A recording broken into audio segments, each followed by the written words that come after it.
Beatrice pretended to have lost her memory in a car accident and wanted to strip me of my position. When I happened to walk by, I overheard someone saying to Beatrice, "Can you lend me the position to play with for 7 days? Of course, I'll make sure you enjoy it to the fullest." My steps paused, but I didn't expose her lie. The next day, during the meeting, when Beatrice slammed the table and told me to get out of the company and hand over all the projects, all the employees looked at me, waiting for me to stop Beatrice's unreasonable behavior. But I didn't resist. I just obediently signed the resignation agreement. What she didn't know was that the deadline for submitting the project was only 7 days.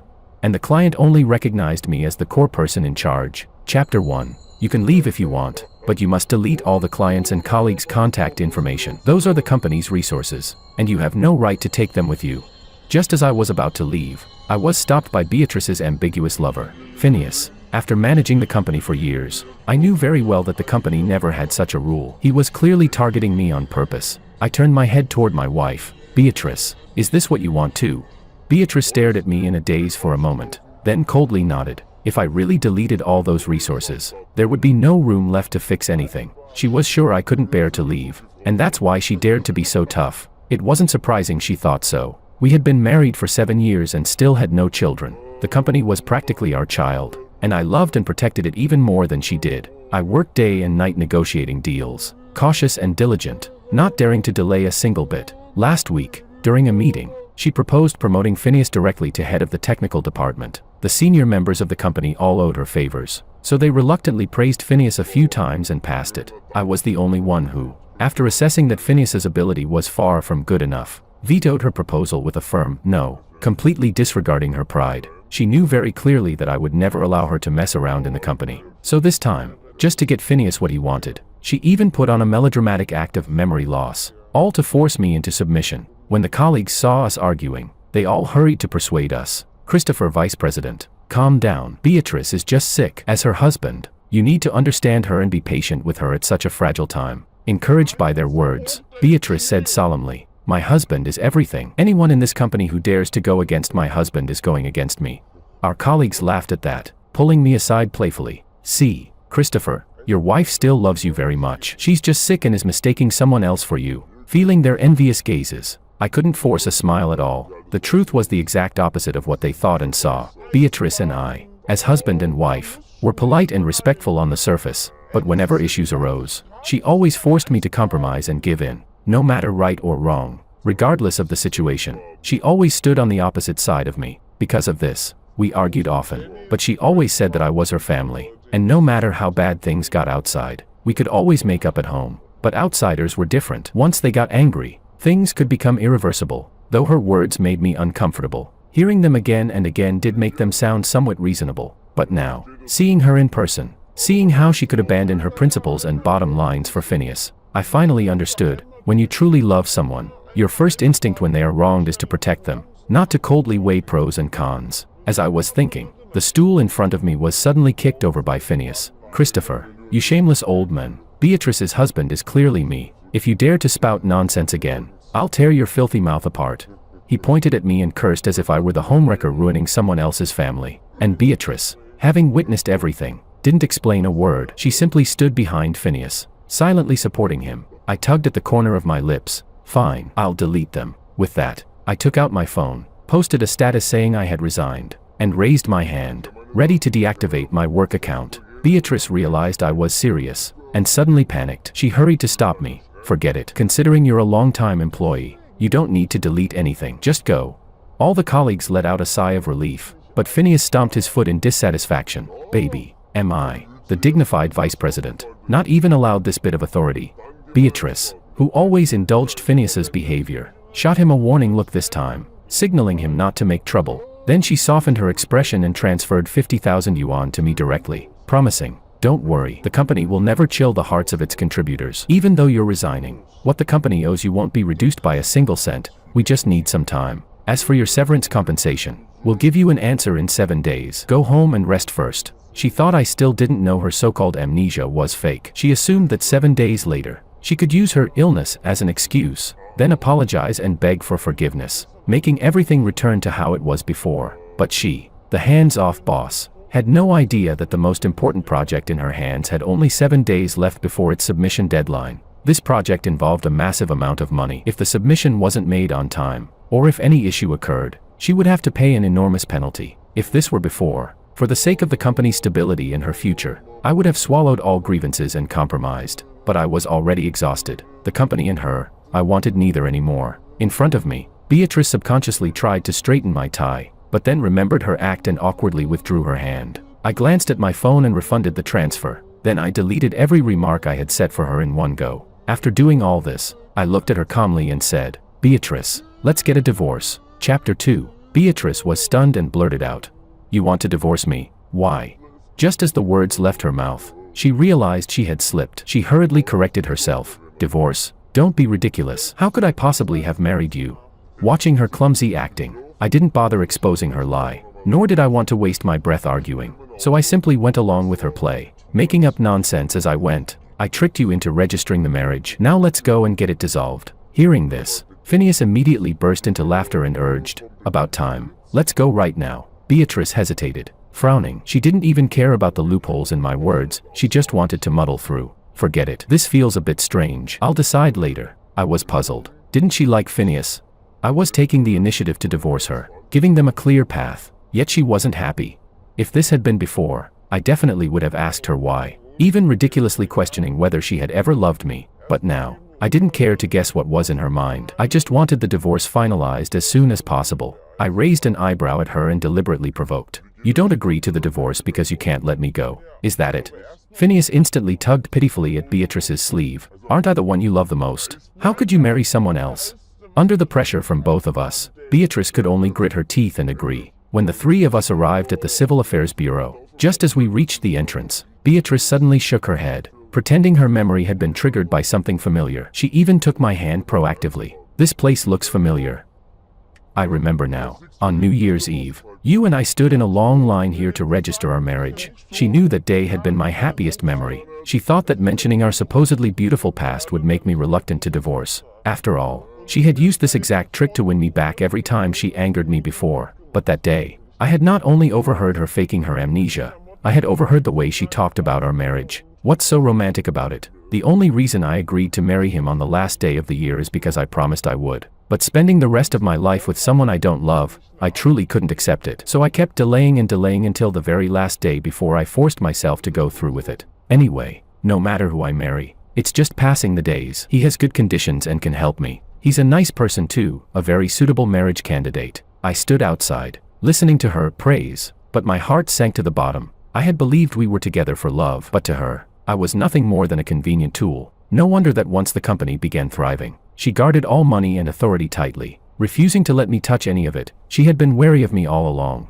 I drifted off for a moment. Beatrice tugged my hand and asked whether I remembered anything. A marriage built on such mutual suspicion had exhausted me. Cutting my losses was the best choice. I shook my head and replied perfunctorily, "No, you must be imagining things because of your supposed head injury." Beatrice's smile froze instantly, seeing how indifferent I was despite her effort to appease me, and realizing that I, the one who should be understanding the patient, wasn't playing along at all. The more she thought about it, the angrier she got. She grabbed Phineas's arm and intertwined her fingers with his. "Right, it's all fake. Once we finish the divorce, I'll marry Phineas." She stomped her foot and walked in with Phineas, blissfully holding his hand as if she were here to get married instead. I couldn't be bothered to indulge her tantrums and followed them inside. Right after we completed the registration process, we were brought into a mediation room. Beatrice sat directly on Phineas's lap, took out the grapes she had bought on the way, peeled them one by one, and fed them into his mouth. She thought she was making me jealous, but ironically, all it did was remind me of the cold, shy Beatrice from my memories. In front of others, she had never even been willing to hold my hand. She always said that pulling and touching each other in public was improper, but now, she was like a completely different person, so bold that it made people embarrassed to look at her. Even the staff in the mediation room couldn't stand it anymore. Coupled with my firm attitude, we quickly moved on to the divorce procedures. My expression remained cold throughout, which made Beatrice very displeased. Out of spite, she gave me the silent treatment and rushed through the process. When we walked out with the divorce certificate, I let out a long breath. The heaviness pressing over my head finally lifted a little. I hailed a taxi to go home. Phineas leaned over and saw the address I filled in, the house. His expression instantly darkened. "Home? You're divorced already. That hasn't been your home for a long time. Pack your things right now and get out."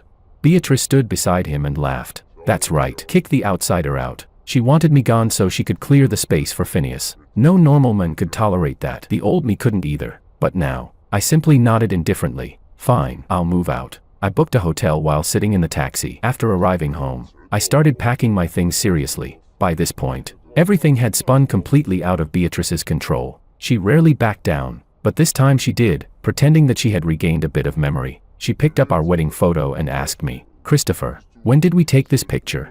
Without even lifting my head, I kept stuffing clothes into my suitcase and replied perfunctorily, "It's fake. I photoshopped it myself." My words completely infuriated Beatrice. She snatched my suitcase and threw each item of my belongings out the door. "Get out. Leave now."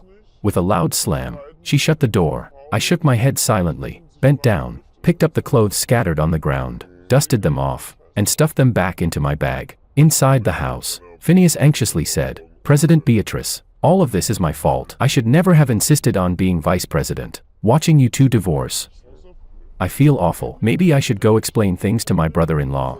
Beatrice composed herself and comforted him. "It has nothing to do with you. Christopher is just too petty, arguing with a patient. Let's ignore him. I'll stay with you these 7 days, and then we'll figure out the rest. Christopher is easy to coax. I just have to crook a finger, and he'll come back, carrying my things." I stepped into the elevator. She was overthinking it. This time, it was truly over. No chance of reconciliation. Chapter 3. During the days after separating from Beatrice, I felt surprisingly relaxed, except that my former colleagues kept sending me messages. Perhaps they were anxious today, because one of them directly called me, "Christopher, hurry back. The project deadline is almost here."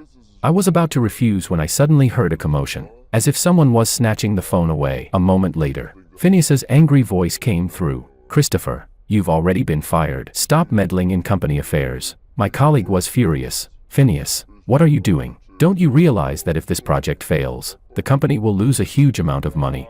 Phineas didn't care at all. "What's the panic? I'm almost done with the design draft. I'll hand it in within a few days." My colleague's shocked voice came again. "Nonsense. Your level is nowhere near enough. Besides, the client specifically requested Christopher for the design. You're scamming them. Where's Beatrice? I want to speak to her." Phineas's threatening voice snapped back. "President Beatrice is still sick. If any of you dare to gossip or stir trouble, aren't you afraid I'll fire all of you?"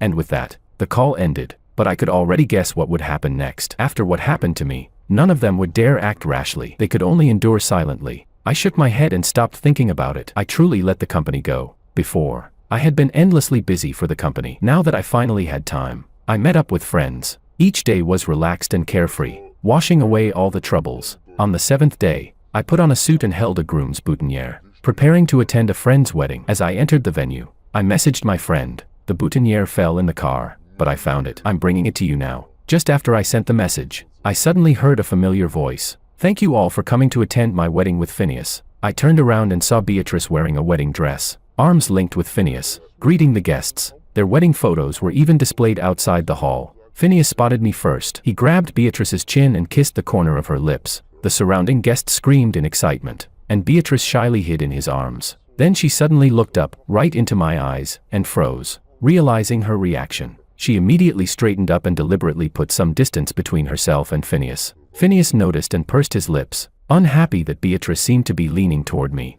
mistaking me for someone coming to ruin the wedding. And noticing the crowd watching, he rushed over with tears in his eyes. Clutching my hand, he begged dramatically, "Christopher, I really love Beatrice. Please let us be together. Don't steal her away from me." Beatrice raised an eyebrow and was about to defend Phineas when she suddenly noticed the groom's boutonniere in my hand. She subconsciously assumed I was here to get married, and her eyes instantly turned red. "Christopher, how could you hide it from me and marry someone else?"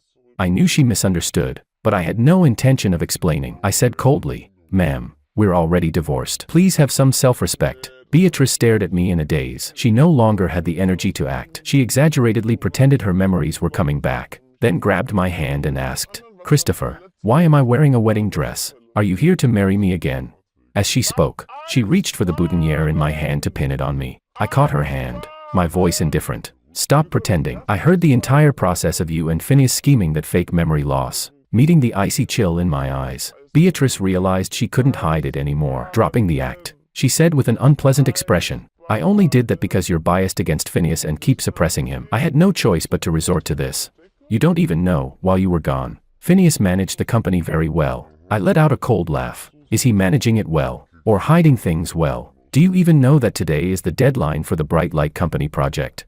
Beatrice froze, turning her head sharply toward Phineas. Phineas smiled and explained, "Relax, I handled it already. No need for Beatrice to worry about such a small matter." Then he shot me a provocative look. "Christopher, you don't know, do you? I submitted the design draft long ago. The client has already started mass production. Sorry if my excellence disappoints you." Hearing this, Beatrice nodded in satisfaction. She had just opened her mouth to speak when her phone rang. She smiled and waved the phone at me. "The client is probably calling to praise Phineas. You really should reflect on yourself and apologize to him properly." With pride written all over her face, she pressed the answer button and turned on the speaker, but immediately, the client's furious voice blasted out, "Idiots! We asked for Christopher's design. How dare you submit a worthless draft from some intern and try to fool us?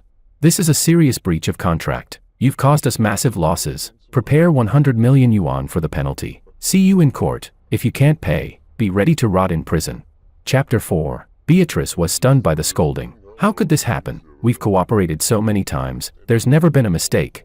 Just as she was about to explain, the call was cut off. All these matters had always been handled by me. She had always been a hands-off boss. Now, right after boasting and praising Phineas, a disaster hit. She couldn't swallow her pride to ask me, so she could only frown and question Phineas. "What happened? Didn't you say everything was already taken care of?" Phineas's expression was terrible. He complained angrily, "That client is really ungrateful. I worked so hard on that draft. How could he talk about me like that? It's just a small project. If they don't want it, fine." Beatrice's eyelids twitched fiercely. "That's a 100 million yuan penalty. The company wasn't big. There was no way it could produce 100 million to compensate. And now that this happened, the company's reputation was ruined in the industry. Getting new projects would be extremely difficult." Even after being reprimanded, Phineas still looked indifferent. "So what? It's only 100 million. Just pay them." He said it so casually, as if the penalty were a single dollar. Well, of course, it was company money, and Beatrice would never punish him. He wouldn't lose anything, naturally. He didn't care. Even Beatrice couldn't stand such outrageous remarks. She regretted ever losing her mind enough to let Phineas become vice president. She had thought, it's only 7 days, no matter how bad he is at management. What could possibly go wrong? She never expected that this one decision would completely change her fate. Phineas was still cursing the client, using every dirty word he knew. Beatrice finally couldn't take it anymore and interrupted. "Enough. Didn't I tell you that you must be strict and serious in the company? How could you make decisions on your own and upload a design draft yourself? You're just an intern." Phineas pouted unhappily. "I'm the vice president. If I don't even have that bit of authority, what's the point of being vice president?" Chapter 5. Besides, Beatrice. "So what if I messed up a project? Why are you being so fierce with me?" He acted as if he had been wronged, rambling on and on. Listening to him list out the projects he had ruined, I unexpectedly found answers to many things. Previously, there was a project I was in charge of. I supervised it personally, and the draft was perfectly fine when we checked it. But once the client received it, it looked completely different. Beatrice blamed everything on me and scolded me for a long time. Yet I clearly checked the draft repeatedly and only allowed the submission once I was sure it had no issues. Who knew, when Phineas submitted it, he accidentally deleted the source file. Too afraid to ask us for another copy, he uploaded an unedited version on his own. The client was furious. All the problems they had pointed out remained untouched, and they confronted Beatrice on the spot, demanding an explanation. Beatrice immediately wanted to fire one of my interns at random to appease the client. I refused. In the end, the situation escalated badly, and as their supervisor, I had to take responsibility. After all, no matter who messed up, it was considered my failure to manage properly. I took the initiative to accept the punishment, being demoted and having my salary cut. And to salvage the project, I humbled myself, apologized to the client repeatedly, and only then was I able to resolve the situation. Yet until today, I finally learned the truth. Phineas had been the one at fault all along. Beatrice knew, yet she indulged him, deliberately pinned the blame on me, and forced me to clean up the mess. Now, unaware of my change in attitude, Beatrice scolded Phineas a few more times before sighing helplessly. "Forget it. Everyone knows exactly how limited your abilities are. I don't expect anything from you." After that, Beatrice looked at me with affectionate eyes. "Christopher, you're still the best. I believe you can handle this incident. No matter how difficult the project or how picky the client is, you always manage to solve it. It was my fault before. Phineas really can't compare to you. My dear husband is still the most capable." I was about to refuse when Phineas immediately grew jealous. "Beatrice, I'm not as bad as you make me sound." This time, Beatrice didn't indulge him. She scolded sharply. "Enough. Isn't this whole mess you're doing? I made you vice president just to let you have fun and show off a bit with your measly skills. You actually dared interfere in real work." Beatrice reprimanded Phineas harshly. It was rare for her to take my side, but I felt no joy at all. Her praise for Phineas had always come from the bottom of her heart, but whenever she praised me, it was always just on the surface, always followed by a request for help. I used to like her sweet words, but now that I understood her true nature, I found her behavior revolting. When Beatrice asked me again to help with the situation, I lifted my hand and calmly refused. "I've already resigned. I have no right to manage anything in the company." Chapter 6. Beatrice's expression turned slightly unpleasant, but she quickly added, "All of that was just a joke, but what Phineas did that day really went too far. Phineas, come apologize to Christopher. Once you apologize, we'll consider the matter settled." Phineas was unwilling. "Why should I? I didn't do anything wrong. Why do I have to apologize?" He looked like someone who would never bow his head. Beatrice warned him coldly, "Phineas, don't forget who gives you your money. If the company loses too much, it won't be good for you either. Do you still want your BMW?" Threatened with the loss of his luxury car, Phineas finally gave me an unwilling apology. "Sorry, is that good enough for you?" Beatrice was really generous with him. She even bought him a luxury car. Back then, when I saved up to buy myself a modest car just for commuting, she nagged me for half a year. "We've only lived well for a few days and you already spent $100,000 on a car. What a waste. You couldn't just ride my old electric scooter." When I started my business, I rode that little scooter everywhere. Why can't you? I remembered explaining over and over that I needed a decent image for business negotiations, but she didn't accept any explanation. She accused me of having money but refusing to spend it on her. Later, when her nagging became unbearable, I took her to buy a gold necklace. Only then did she quiet down. Looking at this now, the contrast was painfully obvious. Who was truly her beloved, and who was not? And I had been kept in the dark all this time, only realizing everything recently. I shook my head, not wanting to think about it anymore. Beatrice thought my expression meant I had forgiven her. Just as she reached out to pull me along, my friend rushed over anxiously. "Christopher, I asked you to grab the boutonniere. Why are you taking so long? You're going to delay the ceremony." Beatrice suddenly laughed, completely relieved. "So you're not getting married to someone else? Why didn't you explain it to me?" "Oh, I get it. You wanted me to be jealous on purpose." Fine. Let's stop fooling around. Let's deal with the company crisis first." I returned the boutonniere to my friend and shook off Beatrice's hand. "I'm here to attend a wedding. The mess you two made, solve it yourselves." Beatrice lifted her chin unhappily, raising her eyebrows as she scolded me. "Is your friend's wedding more important than the company? Phineas and I have already apologized. How long are you going to keep making trouble?" Chapter 7. Her words sounded righteous and dignified, but if she hadn't indulged Phineas's behavior, how would things have ever gotten to this point? I ignored her and simply chatted with my friend. Seeing us pay no attention to him, Phineas became irritated. "Christopher, the day isn't over yet. I'm still your superior. After all these years of working, is this how you talk back to your boss?" Beatrice saw he was about to start swearing and scolded him a few times. Then, remembering she still needed my help, she softened her tone. "Fine, I'll go attend the wedding with you first. After everything is done, we'll deal with the project situation." As she spoke, she prepared to go change out of her wedding gown. I raised an eyebrow at her, fed up with her clinging. I'd said it countless times already. Why couldn't she understand? "Beatrice, I divorced you, and I resigned. From now on, whatever happens between you and the company, don't bother me." The gazes of the people around us all fell onto her, making her uncomfortable. She looked at me awkwardly. "It was all just a joke. Why are you taking it so seriously?" I laughed. "You moved Phineas into the house. Were you just joking then?" Beatrice instantly looked guilty. "It was just acting." As she said that, she nudged Phineas with her elbow. Phineas immediately caught on and said, "Right, it was all acting. If brother-in-law can't stand me, I'll move out right now." He shot me a provocative look. These past days he'd been living at my former home, constantly sending me videos to provoke me, saying Beatrice took great care of him, made different breakfasts for him every day. Beatrice even blocked my main account and posted a cooking photo. Cooking for the one I love most makes me happy. Right, I wasn't the one she loved. All the cooking and chores had always been done by me, and she never lifted a finger. I shook my head. "No need. You're her husband now. It's only natural for you to live there." Phineas raised an eyebrow. "I'm already being humble here. Why are you acting so arrogant? And besides, insult me if you want, but how could you not trust President Beatrice after being husband and wife with her?" I replied indifferently. "Don't say that. I never had a wife who pretended to have amnesia and brought another man home. Let's end this peacefully." Beatrice looked at me with disappointment, her eyes faintly shimmering with tears. "Christopher, you weren't like this before." She still didn't understand.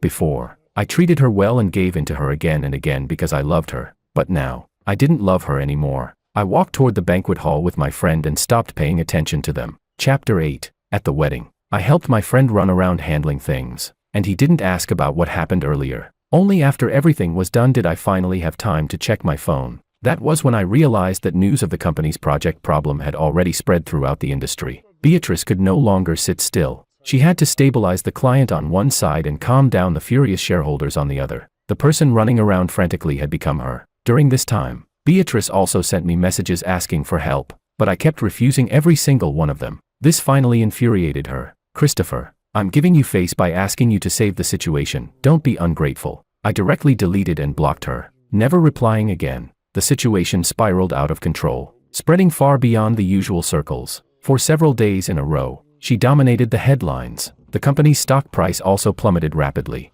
Just like that, not only Beatrice couldn't hold on anymore, the company's shareholders were panicking too. In the lobby of my hotel, Beatrice, holding a gift, had dragged along the company's core members to persuade me. A colleague pulled me aside and tried to talk sense into me. "Christopher, couples fight all the time. Beatrice knows she was wrong. Just forgive her already. Now the company is in crisis. It really needs your help. Yeah. You don't want to watch the company you built with your own hands collapse, right?" Seeing that even old colleagues had come to beg me, I asked them, "Do you all know that Beatrice's amnesia was fake?" Hearing my question, everyone fell silent. In their eyes, I didn't see surprise, only regret. Holding onto the table, I couldn't help laughing. So it wasn't just Beatrice who betrayed me. Even the colleagues and friends I had known for years had helped her hide it. These people never move unless there's profit involved. If the company weren't about to collapse, they would never have come to plead with me. They took turns giving excuses for Beatrice, trying to persuade me. Beatrice even lowered herself to coax me humbly. I pushed the gift she brought as far away as possible. "You're all so capable, aren't you? Then solve it yourselves." Seeing my attitude remain unshakably firm, Beatrice finally dropped her friendly mask. "Christopher, what good does it do you to bring down the company?" Chapter 9. Ridiculous. I merely refused to clean up their mess, yet she pinned the company's problems on me. I shook my head. "Beatrice, even if the company does well, it doesn't benefit me. I've always just earned a fixed salary." Not only that, Beatrice was harsh with my bonuses. She said that since I was her husband, I shouldn't waste the company's money, and that she'd cook me a meal at home as my reward. But Phineas did absolutely nothing, and she kept finding ways to give him bonuses. Beatrice raised an eyebrow, telling me not to be stubborn. She thought I still couldn't let go of the company I had built from scratch. But I was no longer that hot-headed young man from back then. I had become realistic too. Dragging my suitcase, I handed her a document. "I've already accepted this company's job offer. Once my visa is processed, I'm leaving. Give it up." After resigning, I received an invitation from another company. They had been trying to recruit me for a long time, and I was tempted. But back then, I felt my home was here. I couldn't just leave everything behind to work elsewhere. Yet now, my home was long gone. The career I had devoted years to had also reset to zero. So I didn't think twice, I accepted. Seeing the job offer, everyone froze in shock. Beatrice couldn't believe how decisive I was. She muttered irritably, "Christopher, you're just trying to scare me, right? Didn't you say you'd never leave me for the rest of your life? Why cling to my promise when she never fulfilled hers?" When everyone realized I couldn't be persuaded, disappointment washed over their faces. I stood up and prepared to say my goodbyes. Right then, out of nowhere, Phineas rushed over and punched me. I immediately raised my arm and landed a punch back. Seeing the fight escalate, everyone hurriedly pulled us apart. Phineas's eyes were red as he roared at me. "Christopher, you're such a piece of trash. Do you know, now that this blew up, President Beatrice not only has to pay, it could land her in jail if she can't fix it. You keep saying you love her the most, but the moment she needs you the most, you run away, you shameless bastard." Chapter 10. The one who messed everything up was Phineas. What right did he have to point fingers at me? My colleagues, finding his words too harsh, hurried to explain the situation to me in fragments. Only then did I learn that over these 7 days, Phineas had squandered the company's money recklessly. Now that the $1 billion compensation couldn't be paid, other partners had also terminated their contracts, demanding restitution from the company. Beatrice was already entangled in lawsuits, and if she couldn't repay the debts, she would end up in prison. So things had truly blown up. No wonder she was desperate. But what did that have to do with me? I couldn't be bothered to respond. When Beatrice heard Phineas say all that, she quickly turned her face away, secretly wiping her tears. Seeing the mood shift, the other colleagues circled around again to persuade me. Yes, Beatrice may have been a bit childish, But she and Phineas are completely innocent. Nothing happened between them. Just pretend it never happened. Okay.